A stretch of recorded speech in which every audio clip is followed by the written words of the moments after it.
자격 없는 자에게 주어지는 은혜라는 주제로 말씀을 나누도록 하겠습니다. 오늘 본문은 이 무비보셋이라는 인물이 다윗에게 은혜를 받는 이야기입니다. 여기서 이 무비보셋이라는 인물은 다름 아닌 이 사울의 손자입니다. 이스라엘의 초대 왕이었던 사울의 손자가 바로 이 무비보셋입니다. 이 다윗에게 있어서 사울은 어떤 존재였습니까? 사울은 다윗을 시기하고 질투했습니다. 그래서 기회만 되면 다윗을 어떻게든 죽이려고 했던 존재가 바로 사울입니다. 다시 말해 다윗의 원수와도 같은 존재가 바로 이 사울이었죠. 그럼에도 다윗은 이 사울을 존중하였고 또 그를 위해서 충성을 바쳤습니다. 그럼에도 불구하고 이 사울은 자신의 왕위를 위협한다고 생각되는 이 다윗을 제거하여 자신의 왕위를 견고하게 하고자 했습니다. 그래서 날마다 기회가 되면 사울은 다윗을 죽이고자 했던 것이죠. 그러나 그때마다 사울이 다윗을 죽이려고 할 때마다 하나님께서 은혜를 베풀어 주셔서 다윗은 살아남게 되었고, 결과적으로는 이 사울이 블레셋과의 전투에서 죽음을 맞이하게 됩니다. 그리고 이 사울이 죽고 난 이후에는 이 사울 가문이 완전히 몰락하게 돼버리죠. 그리고 마침내 이 하나님께서 약속하신 대로 다윗이 이스라엘의 왕좌의 자리에 오르게 됩니다. 이제 왕이 된 다윗은 힘과 권력을 얻게 되었습니다. 그렇다면 자신의 원수와 같던 이 사울의 가문을 다윗은 멸할 수도 있었습니다. 왜냐하면 그런 힘과 권세를 가지고 있기 때문이죠. 그러나 다윗은 이 사울의 가문을 멸하는 것이 아니라 도리어 그 가문에게 은혜를 베푸는 것을 우리는 오늘 볼 수 있습니다. 당시 시대에 이 왕들은 이제 자신의 왕자의 자리를 위협하는 자들이 있거나 그런 세력들이 있으면 바로 척결을 했습니다. 그것이 그 당시 시대의 문화적 배경이었죠. 그러나 다윗은 그런 선택을 하지 않고 이 사울의 가문에 은혜를 베풀고 있습니다. 그래서 그 사울 가문의 대표라고 할 수 있는 이 무비보셋에게 오늘 은혜를 베풀고 있는 이야기가 오늘 이 본문의 이야기라고 할 수 있습니다. 저는 이 다윗이 무비보셋을 향해 베푸는 은혜의 특징이 무엇인지를 세 가지로 살펴보도록 하겠습니다. 첫 번째는 기억하는 은혜, 두 번째는 돌보는 은혜, 세 번째는 자격 없는 자에게 주어지는 은혜. 이렇게 다윗이 무비보셋에게 하는 은혜가 어떤 것인지를 이 세 가지 관점으로 살펴보겠습니다. 우리가 이것을 살펴보는 이유는 이 다윗이 무비보셋에게 베푸는 이 은혜가 하나님이 우리에게 베푸는 은혜와 같기 때문입니다. 그것을 염두에 두고 오늘 이 세 가지 은혜를 살펴보겠습니다. 먼저 다윗이 무비보셋에게 베푸는 은혜는 바로 기억하는 은혜라고 할 수 있습니다. 오늘 본문 1절을 같이 보도록 하겠습니다. 우리 본문 1절 함께 읽겠습니다. 시작. 다윗이 이르되 사울의 집에 아직도 남은 사람이 있느냐? 내가 요나단으로 말미암아 그 사람에게 은총을 베풀리라 하니라. 오늘 본문을 보시면 다윗이 사울의 집에 남은 사람이 있는지를 찾고 있습니다.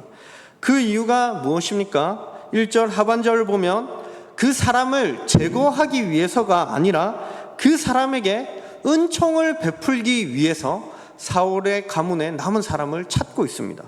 다시 말해 은혜와 자비, 사랑과 인자를 베풀기 위해 사울의 집에 남은 사람을 지금 다윗이 찾고 있는 것이죠. 그런데 다윗이 왜 그 사람에게 은혜와 사랑과 자비를 베풀려고 하는 것일까요? 그 이유는 1절을 다시 보시면 요나단으로 말미암아 그 사람에게 은총을 베풀겠다라고 이야기를 하고 있습니다. 요나단은 오늘 본문에서 말하고 있는 이 사울의 집에 남은 사람, 바로 무비보셋의 아버지이기도 합니다. 무비보셋의 아버지이자 사울 왕의 아들이기도 하죠. 왜 다윗은 이 요나단 때문에 이 사울의 집안에 은혜를 베풀려고 하는 것일까요? 사무엘상 20장 15절을 우리 함께 보겠습니다. 다윗이 요나단 때문에 이 사울의 가문 집안에 은혜를 베풀려고 하는데, 그 이유가 이 사무엘상 20장 15절입니다. 우리 함께 읽겠습니다. 시작.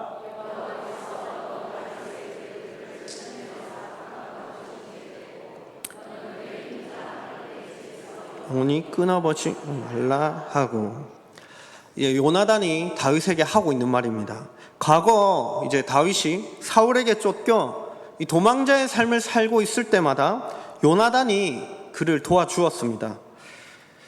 요나단은 하나님께서 다윗을 이스라엘의 왕으로 세울 것을 알고 있었고 믿고 있었습니다. 그는 하나님의 약속을 신뢰하였던 자죠. 그래서 요나단은 다윗이 왕이 될 것을 알았고, 무엇보다도 이 요나단은 그런 다윗을 아끼고 사랑했습니다. 그래서 다윗이 자신의 아버지 사울로부터 죽음의 위협을 받을 때마다, 그때마다 항상 이 요나단이 나타나 이 다윗에게 도움을 주죠. 어찌 보면 요나단이 다윗에게 사랑과 자비, 인자를, 긍휼을 베풀고 있는 것입니다. 그리고 그 시기에 쫓겨다닐 때마다 요나단이 도와주고 있는 그 시기에 이제 다윗과 요나단이 여호와 하나님 앞에서 한 가지 약속을 하죠. 그 약속의 말씀이 오늘 방금 읽었던 사무엘상 20장의 말씀입니다. 요나단은 이 다윗에게 이렇게 말을 하고 있는 겁니다. 너의 대적들이 다 끊어지고 하나님의 약속대로 네가 왕의 자리에 오를 때 너는 나를 기억하면 좋겠어. 나와 우리 집안을 기억해주면 좋겠어. 그래서 우리 집안을 기억하여 긍휼과 자비와 인자를 베풀어서 우리 집안이 멸망하지 않도록 우리 집안에 네가 은혜를 베풀어 주면 좋겠다. 내가 너에게 베푼 이 인자와 사랑을 잊지 말고 너도 그때 왕이 되면 우리 집안을 멸하지 말고 우리 집안에 은혜를 베풀어 다오라고 요나단이 이제 다윗에게 간청을 합니다. 그리고 다윗은 그 요나단의 간청을 이제 들어주죠. 그래서 그렇게 하겠다고 여호와 앞에서 이제 약속을 하는 장면인 겁니다. 이처럼 다윗은 과거 요나단과의 그 약속을 기억하고 있었던 겁니다. 그래서 자신이 왕이 된 이후로 이제 사울 가문에 남은 사람을 찾고 있는 것이죠. 요나단과의 그 약속을 기억함으로 말미암아 이 요나단의 아들이었던 무비보셋이 은혜를 입게 되는 것이죠. 무비보셋 입장에서는 다윗이 요나단과의 약속을 기억하고 은혜를 베풀려고 하는 것이 무비보셋에겐 은혜가 되는 것이죠. 만약 다윗이 이 약속을 까먹었거나 혹은 기억하면서도 모른 척하고 있었다면 오늘 본문에서 무비보셋이 얻게 되는 은혜들을 얻지 못하게 될 것이죠. 따라서 기억하는 것 자체가 무비보셋에겐 은혜였던 것입니다. 다시 말해서 기억하는 은혜죠. 우리도 마찬가지입니다. 하나님은 우리를 기억하시는 분입니다. 우리에게 사랑과 자비와 은혜를 베푸시기로 영원 전부터 우리 하나님은 약속하셨습니다. 그분은 그 약속을 기억하고 계십니다. 그분이 그 약속을 기억하심으로 우리가 어떤 은혜를 누리게 되었습니까? 죄악 가운데서 영원한 죽음을 맞이해야 하며 실제로 또 죄를 지으면서 비참하게 살아가던 우리에게 거듭나는 구원의 은혜를 주셨습니다. 거듭났음에도 여전히 이기적이고 자기 중심적으로 살아가며 하나님이 아닌 우상을 사랑할 때에도 하나님은 우리를 포기하지 않으시고 우리에게 영원한 사랑으로 우리를 이끌어 가십니다. 나아가 영원한 영광의 집과 부활을 우리에게 선물로 주십니다. 우리가 이런 은혜들을, 이 약속의 은혜들을 누릴 수 있는 이유가 무엇입니까? 하나님께서 우리를 사랑하시기로 작정하셨고 우리에게 은혜의 선물을 주기로 작정하셨고 우리를 구원하시기로 그분이 작정하셨기 때문에 그 약속을 우리 하나님께서 여전히 기억하시고 그 기억된 약속을 실행하시기 때문에 우리가 이런 은혜를 누릴 수 있게 된 것입니다. 마치 다윗이 지금 무비보셋에게 그런 은혜를 베풀고 있는 겁니다. 요나단과의 약속을 기억하여 그 무비보셋에게 은혜를 베풀고 있는 것이죠. 우리 하나님도 우리에게 그렇게 은혜를 베풀어 주시는 분이십니다. 두 번째, 다윗이 무비보셋에게 보여준 은혜는 바로 돌보는 은혜라고 할 수 있습니다. 다윗은 이 사울에 남은 사람을 불렀고 이 시바라는 종을 찾아내었습니다. 그리고 이제 그 종에게 다윗이 묻습니다. 사울의 집에 아직도 남은 사람이 없느냐라고 이 종에게 묻습니다. 그리고 이 시바가 대답을 하죠. 이 사울의 집에 다리를 저는 요나단의 아들 무비보셋이 남아 있습니다 라고 답하였습니다. 그러자 다윗은 그 대답을 듣고 이제 요나단의 아들인 무비보셋을 자신 앞에 나오게 하죠. 그리고 이 무비보셋에게 놀라운 말을 합니다. 우리 사무엘하 9장 7절을 보겠습니다. 사무엘하 9장 7절 제가 읽겠습니다. 다윗이 그에게 이르되 무서워하지 말라. 내가 반드시 내 아버지 요나단으로 말미암아 내게 은총을 베풀리라. 내가 내 할아버지 사울의 모든 밭을 다 내게 도로 주겠고 또 너는 항상 내 상에서 떡을 먹을지니라 하니. 자, 다윗이 이제 무비보셋을 불러놓고 뭐라고 말하고 있습니까? 내가 너희 할아버지 이 사울의 밭을 다시 돌려주겠다 라고 이야기를 합니다. 이거 엄청난 약속이죠. 무비보셋은 이제 소망이 없는 자였습니다. 아무런 희망이 없는 자였습니다. 그런 자에게 이제 사울의 밭을 돌려준다고 하니 얼마나 감사하겠습니까? 그러나 사실 이 무비보셋에게 이 밭을 준다고 해서 마냥 기쁜 일은 아니었을 겁니다. 왜냐하면 우리가 오늘 본문에서 읽었듯이 이 무비보셋은 다리를 저는 자였기 때문입니다. 두 다리를 저는 자였기 때문에 밭을 받아도 사실 밭을 가꿀 능력이 없고 힘이 없고 자격이 없는 자였습니다. 그래서 밭을 받았다고 하더라도 마냥 좋지만은 않는 것이죠. 그런데 다윗은 그 모든 상황을 염두에 두고 세심한 배려를 보여줍니다. 다윗이 이 무비보셋을 어떻게 돌보냐면 다음과 같이 이야기를 하죠. 내가 너에게 인력 자원을 붙여주겠다라고 이야기를 합니다. 그 인력 자원이 누구냐면 우리 9절에서 10절 한번 보겠습니다. 9절에서 10절. 왕이 사울의 시종 시바를 불러 그에게 이르되 사울과 그의 온 집에 속한 것은 내가 다 내 주인의 아들에게 주었노니 너와 내 아들들과 내 종들은 그를 위하여 땅을 갈고 거두어 내 주인의 아들에게 양식을 대주어 먹게 하라. 그러나 내 주인의 아들 무비보셋은 항상 내 상에서 떡을 먹으리라 하니라. 시바는 아들이 15명이요 종이 20명이라. 자, 다윗은 다리를 절고 아무것도 하지 못하는 이 연약한 무비보셋에게 밭을 대신 갈 수 있는 종까지 붙여줍니다. 바로 시바와 그의 아들들과 그리고 그의 종들입니다. 아들만 15명이고 종만 20명입니다. 이 인력들을 통해 무비보셋의 밭을 갈게 하고 곡식을 재배하게 하여서 양식을 먹게 만들어주는 겁니다. 다윗은 이렇게 무비보셋을 위해 세심한 배려를 보여주며 그를 돌보고 있는 것이죠. 단순히 밥만 주는 것이 아닌 그 밭을 관리하고 양식을 먹을 수 있도록 종들을 붙여준 것입니다. 그런데 이뿐만이 아닙니다. 다윗은 무비보셋을 자신의 상에서 함께 다시 말해서 밥을 먹는 위치로 세워주죠. 왕과 함께 상을 겸한다는 것은 그가 이제 새로운 왕 다윗의 오른편에 앉아 왕자의 자리로 그 지위가 회복되었다는 것을 의미합니다. 이제 이 무비보셋은 단순히 다윗의 도움만 받는 것이 아니라 다윗의 무엇이 되었냐면 가족이 되었다는 겁니다. 다윗은 이제 단순히 무비보셋에게 경제적인 활동을 지원해주는 후원자뿐만이 아니라 후원자를 넘어서서 내가 너에게 가족이 되어주겠다. 내가 너의 아빠의 자리를 대신하겠다. 내가 너를 지키고 돕겠다. 난 너와 교제를 할 거다. 너와 함께 할 거다. 라고 이야기를 하고 있는 것이죠. 다시 말해서 이 다윗이 지금 무비보셋에게 베푸는 은혜는 너무나 놀라운 것입니다. 왜냐하면 이 무비보셋은 누구의 집안이죠? 사울의 집안의 사울의 손자입니다. 척결을 해야 할 대상입니다. 자신의 왕자의 자리를 위협할지도 모르는 대상일 수도 있습니다. 그런 그에게 복수하지 않고 죽이지 않고 도리어 엄청난 은혜를 지금 베풀고 있는 겁니다. 단순히 그 요나단과의 약속을 기억하는 것을 넘어서서 그 기억의 약속을 실행하고 그리고 그를 돌봐주고 심지어는 그를 가족으로 맞이해주고 있는 것입니다. 이것이 엄청나게 놀라운 은혜라고 할 수 있습니다.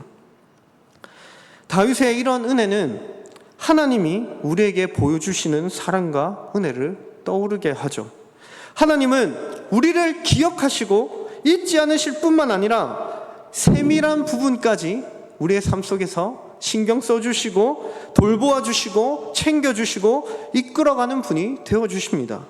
하나님은 자신의 백성들을 창조하시고 부르시고 구원하시고 뒷짐지고 있는 것이 아니라 우리의 삶의 자리에 직접 오셔서 우리와 동행하시고 우리의 삶을 돌보아 주시는 하나님이 되어주시는 것이죠. 그래서 그분께서 우리를 포기하지 않으시고 영원한 사랑으로 지금도 인도하고 계신다는 사실입니다. 우리는 이 삶을 살아간다는 것이 쉽지 않습니다. 삶을 살아가는 것도 버거운데 이 삶의 자리에서 그리스도인으로 살아간다는 것은 더욱 힘들죠. 그래서 우리는 때로는 넘어지고 무너질 때가 있습니다. 삶의 자리에서 큰 장애물을 만나 슬플 때가 있습니다. 고통스러울 때가 있습니다. 포기하고 싶을 때가 있습니다. 지칠 때가 있습니다. 내 삶에 일어나는 이 문제들이 도무지 이해가 되지 않을 때가 있습니다. 그러나 하나님께서는 우리의 삶의 필요를 다 알고 계시고 우리의 삶을 인도하고 계시고 있습니다. 하나님은 우리에게 가장 좋은 것으로, 우리에게 가장 필요한 것으로 반드시 채워주십니다. 왜냐하면 그분은 우리를 돌보아 주시는 분이시기 때문입니다. 그래서 내가 생각하지 못한 방법으로 나의 지혜보다 더 크신 지혜로 우리의 삶을, 우리의 인생을 책임져 주시고 돌보아 주시고 이끌어 주실 것입니다. 우리는 이 사실을 신뢰해야 하는 것이죠. 나아가 우리 하나님은 이렇게 멀리서 지켜보면서 우리의 필요를 채워주시고 또 도와주시는 그런 후원자 같은 분이 아니라 그냥 멀리서 뒷짐지고 이렇게 후원자들이 이제 사실 함께 하진 않지 않습니까? 그냥 이렇게 물질적으로 도와주고 지원을 해주지만 이 가족은 아닙니다. 그러나 우리 하나님은 이 후원자처럼 저 뒤에 있는 것이 아니라 우리의 가족이 되어주십니다. 우리와 함께 하시고 돌보시는 것 넘어서서 우리를 자신의 가족으로 받아주시는 것이죠. 하나님은 우리와 함께 하길 원하십니다. 우리와 사랑의 교제를 누리기를 원하십니다. 우리와 친밀한 교제를 누리기를 원하시는 분입니다. 그래서 그분은 하나님을 대적하고 늘 배신하는 우리를 자신의 가족으로 기꺼이 받아주시는 것이죠. 하나님은 우리를 자신의 자녀로 삼아주셨습니다. 우리의 아버지가 되어주시기로 결정하셨습니다. 이것이 하나님이 우리에게 보여주신 은혜입니다. 이 다윗이 바로 무비보셋에게 이런 은혜를 보여주고 있는 겁니다. 단순히 무비보셋을 돌보는 것을 넘어서서 그를 가족으로 받아들이죠. 하나님이 우리에게 이런 은혜를 주시는 겁니다. 세 번째로 다윗이 무비보셋에게 보여준 은혜는 자격 없는 자에게 주는 은혜와 같습니다. 다윗은 무비보셋에게 큰 은혜를 지금 베풀어 주고 있습니다. 무비보셋이 상상했던 그 이상으로 돌보아 주며 원수와도 같은 자신을 가족으로 맞이해 주는 놀라운 은혜를 보여주고 있습니다.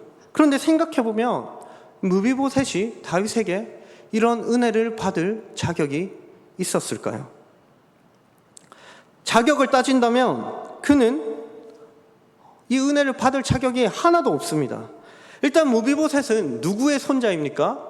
바로 사울의 손자입니다. 다윗의 대적이었던, 다윗의 원수와 같았던 이 사울의 집안의 사람, 그 혈통을 가지고 있는 자, 바로 이 무비보셋, 사실은 다윗이 척결해야 할 대상입니다. 그런데 그런 무비보셋에게 은혜를 베풀고 있습니다.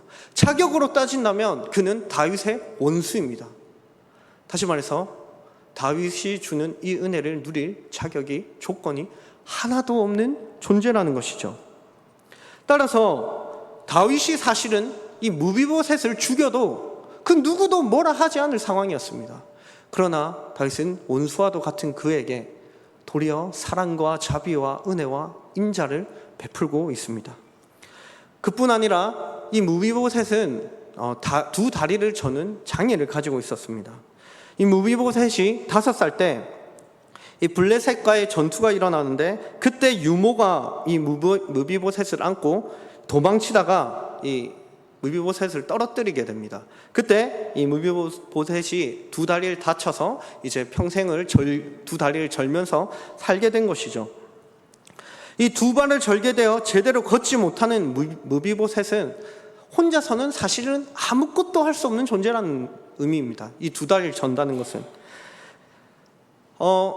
이 다윗에게 있어서 이 무비보셋은 원수의 집안입니다.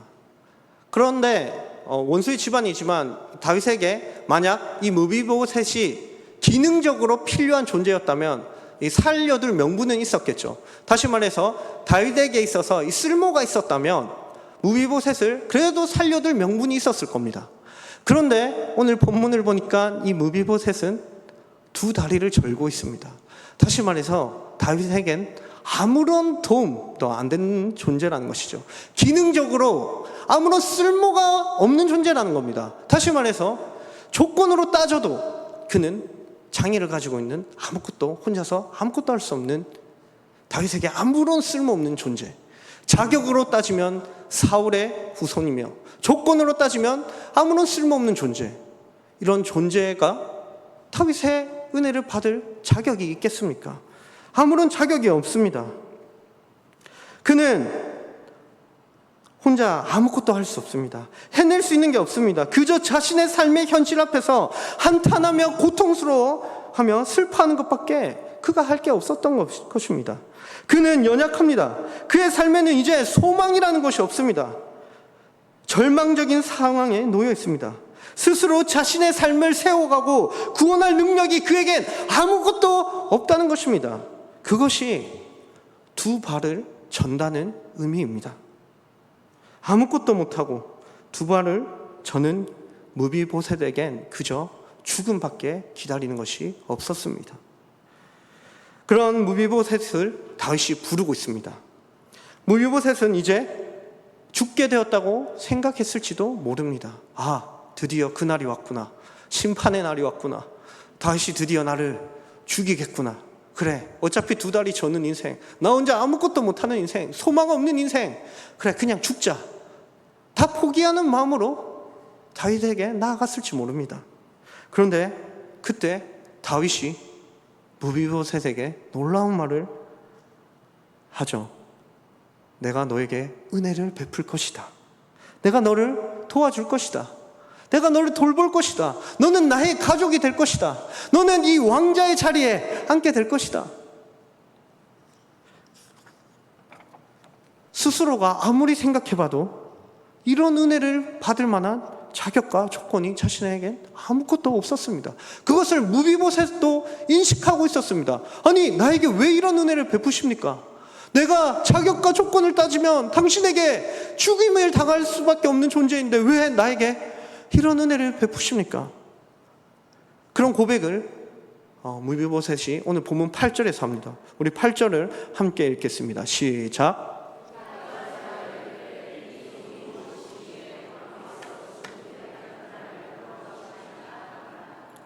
무비보셋이 뭐라고 말합니까? 다윗이 은혜를 베푼다고 하니까 자기를 죽은 개와 같은 나를 왜 돌보십니까? 라고 반응을 합니다. 이게 보통 사람이 은혜를 받았을 때 나타나는 반응입니다. 왜냐하면 우리 인간들은 우리 안에 율법적인 사고가 있어서 우리가 뭔가를 해내고 뭔가를 이루어내고 자격을 갖춰야만 은혜를 받을 수 있다고 합니다. 받을 수 있다고 생각을 합니다. 그게 우리의 일반적인 사고죠. 그래서 우리의 자격과 조건도 따지지도 않고 그냥 선물로 주는 은혜를 우리는 때로는 무서워할 때가 있어요. 나한테 왜 이러지? 저 사람 나한테 왜 이러지? 저 사람한테 잘해준 것도 없는데 저 사람 왜 저러지? 그리고 이거는 우리가 하나님께 보이는 반응이기도 합니다. 하나님, 제가 하나님 앞에서 잘한 게 아무것도 없는데 저에게 왜 이런 은혜를 주시죠? 라는 반응을 보이죠. 지금 무비보셋이 생각지도 못한 은혜를 받으니까 나를 왜 돌보십니까? 라고 반응을 하는 겁니다. 이것은 인간의 율법적인 사고가 우리 안에 사로잡혀 있기 때문에 이런 반응들이 나타나는 것이죠. 그래서 은혜를 때로는 우리가 두려워할 때가 참 많습니다. 지금 무비보셋이 그러합니다.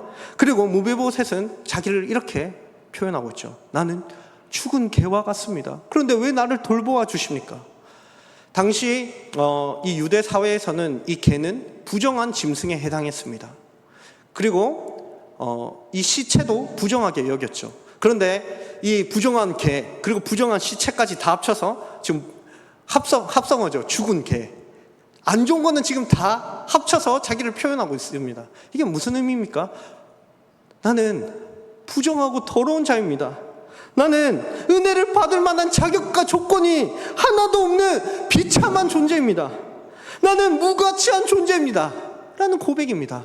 그런 나를 왜 돌보아 주십니까? 라고 이야기를 하고 있는 것이죠. 자신이 생각해도 다윗에게 은혜 받을 자격이 하나도 없었던 겁니다. 그럼에도 다윗은 무비보셋에게 조건과 자격을 따지지 않고 그냥 은혜를 베풀고 있습니다. 사랑하는 성도님 여러분, 사실 이 무비보셋과 이 다윗의 관계는 우리와 하나님과의 관계이기도 합니다. 우리는 사실상 하나님 앞에서 욕하는 거 아닙니다. 죽은 개와 같은 자들입니다. 무비보셋이 다윗에게 원수와 같은 존재인 것처럼 우리는 하나님 앞에서 원수와 같던 존재들이었습니다. 늘 하나님을 배반하고 거부하며 자기 중심적으로 이기적으로 살아가던 존재들이 바로 우리입니다. 세상의 수많은 우상들을 섬기며 하나님보다 그것들을 더 사랑하며 하나님을 대적하던 원수들이 바로 우리입니다. 마음과 행동으로 날마다 죄를 지으며 살아가던 존재들입니다.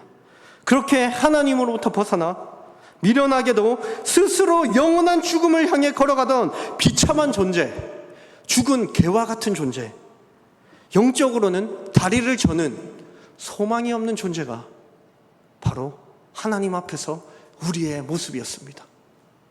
그런데 놀랍게도 하나님은 그런 우리에게 말씀하십니다. 내가 너를 사랑한다. 내가 너를 포기하지 않는다.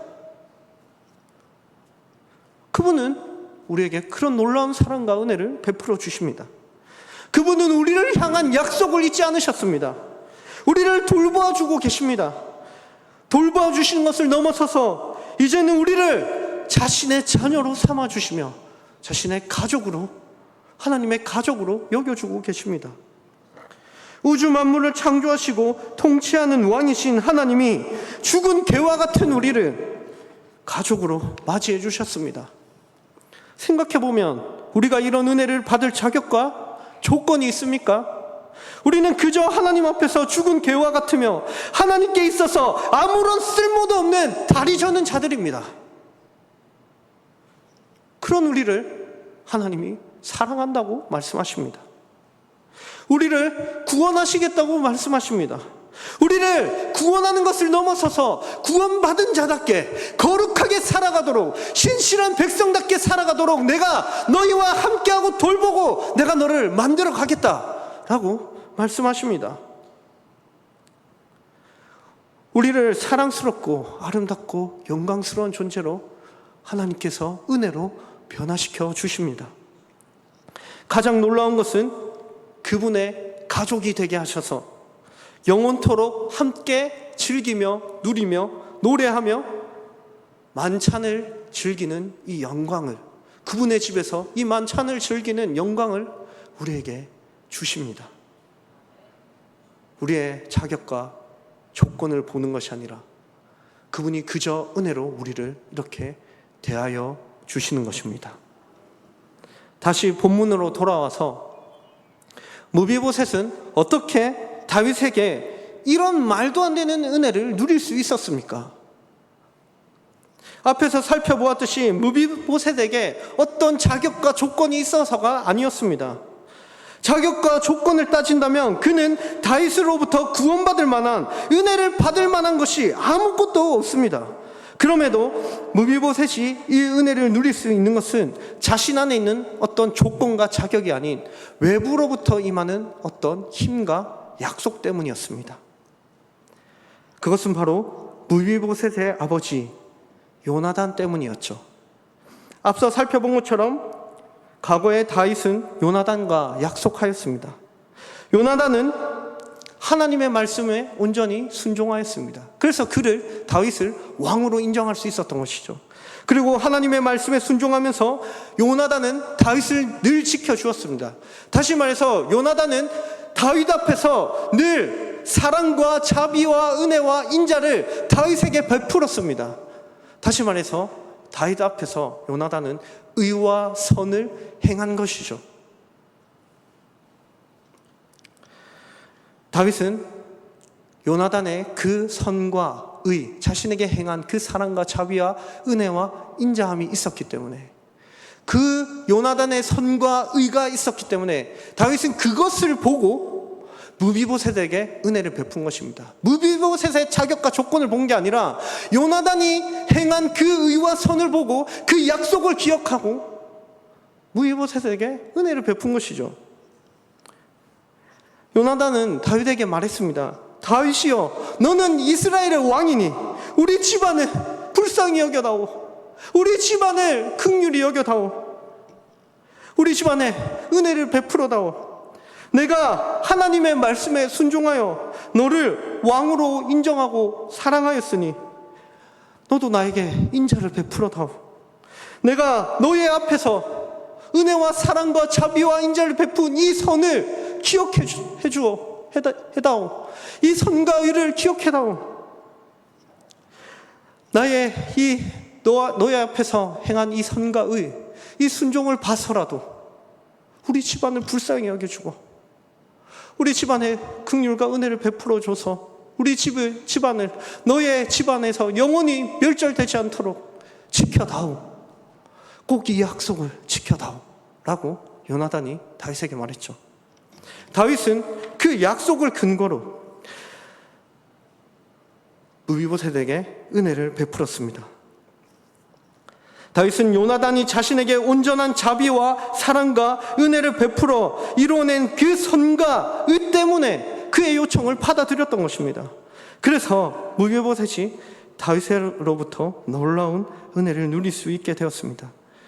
무비보셋의 자격과 조건이 아닌 요나단이 보여준 선과 의 때문이었습니다. 사랑하는 성도님 여러분, 하나님 앞에서 우리는 수많은 죄를 짓고 악을 행하며 원수가 된 자들입니다. 그런 우리가 어떻게 그분의 놀라운 사랑과 은혜와 자비, 인자함을 누릴 수 있게 되었습니까? 우리가 어떻게 그분의 자녀가 되어 어떻게 그분에게 하나님 아버지라고 부르며 기도할 수 있게 되었습니까? 어떻게 그분의 집에 거하며 그분과 사랑의 교제를 충만하게 누릴 수 있게 되었습니까? 우리의 자격과 조건 때문입니까? 그렇지 않습니다. 우리의 자격과 조건을 따진다면 우리도 그분 앞에서 죽어야 됩니다. 우리는 하나님 앞에서 다윗 앞에선 무비보셋과 같습니다. 자격과 조건을 따진다면 죽어야 마땅합니다. 그렇다면 우리는 어떻게 이 하나님의 자비와 사랑과 인자와 자비를 얻을 수 있게 되었습니까? 어떻게 그 사랑을 누릴 수 있게 되었습니까? 어떻게 그분의 가족이 되어 그분의 자녀가 되어 그분의 집에서 먹고 마시며 배불리 은혜를 누릴 수 있게 되었습니까? 바로 우리에게도 요나단과 같은 자가 있기 때문입니다. 그분은 완전한 요나단이 되어주시는 예수 그리스도입니다. 하나님이 우리를 용서하시고 나아가 긍휼히 여겨주시고 의롭게 여기시며 사랑과 은혜와 자비와 인자를 베푸시는 근거는, 우리에게 그런 은혜를 베푸는 근거는 완전한 요나단이 이뤄낸 그 예수 그리스도가 이뤄낸 선과 의, 그것 때문입니다.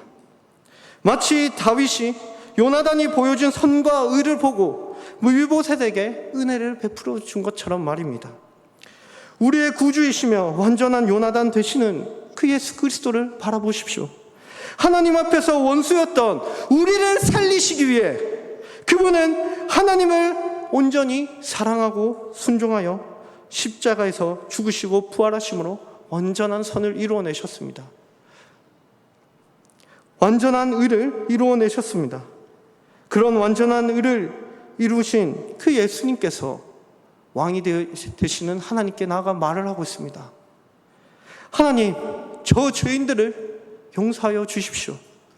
저들은 자신들이 무엇을 행하는지 알지 못합니다. 제가 이루어낸 이 완전한 선과 의를 봐서라도 저들에게 긍휼과 사랑과 인자를 베풀어 주십시오.